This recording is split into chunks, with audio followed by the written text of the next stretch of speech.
நம் ஆண்டவர் இயேசு கிறிஸ்துவின் நாமத்தினால் மகிழ்ச்சியும் சமாதானமும் நம் அனைவரோடும் இருப்பதாக. ரோமையர் 4:15-24 முடிய. திருச்சட்டம் இறைவனின் சினத்தை வருவிக்கிறது.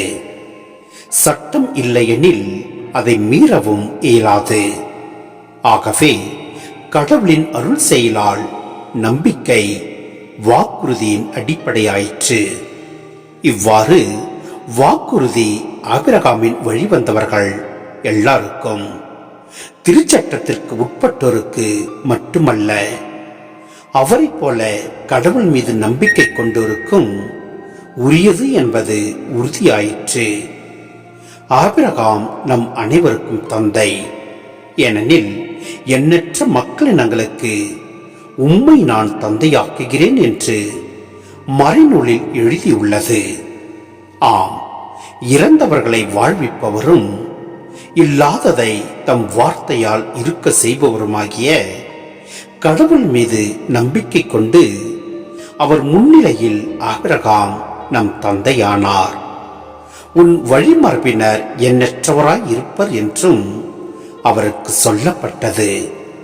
இக்கூற்று நிறைவேறும் என்னும் எதிர்நோக்கு இடம் இல்லாதது போல் தோன்றினாலும் அவர் எதிர்நோக்கினார், தயங்காமல் நம்பினார். ஆகவே அவர் பல மக்களினங்களுக்கு தந்தையானார். தமக்கு ஏறத்தாழ 100 வயது ஆகிவிட்டதால் தமது உடலும் சாராவுடைய கருப்பையும் செத்தவை போல் ஆற்றலற்று போய்விட்டதை எண்ணி பார்த்தபோது கூட அவர் நம்பிக்கையில் உறுதி தளரவில்லை. கடவுளின் வாக்குறுதியை பற்றி ஐயப்படவே இல்லை. நம்பிக்கையில் அவர் மேலும் வலுப்பெற்றார். கடவுளை பெருமைப்படுத்தினார். தாம் வாக்களித்ததை கடவுள் செய்ய வல்லவர் என்பதை அவர் உறுதியாய் அறிந்திருந்தார்.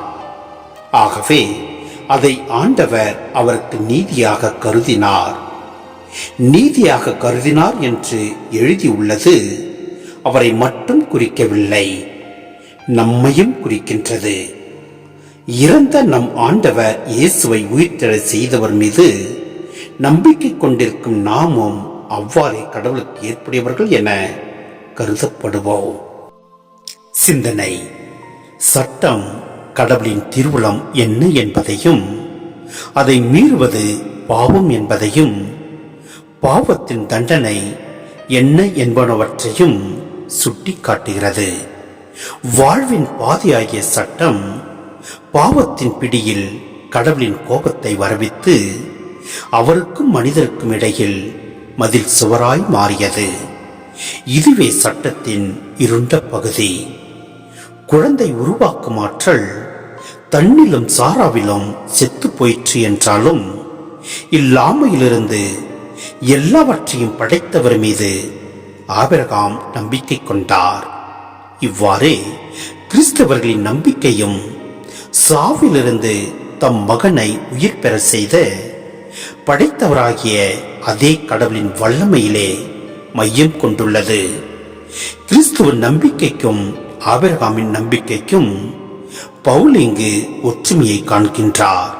எனவே நாம் ஒவ்வொருவரும் நம் ஆண்டவரில் நம்பிக்கை வைத்து செயல்படுவோம். எல்லாம் அல்ல இறைவன் நம்மை நிறைவாய் ஆசீர்வதிப்பார். ஆமேன்.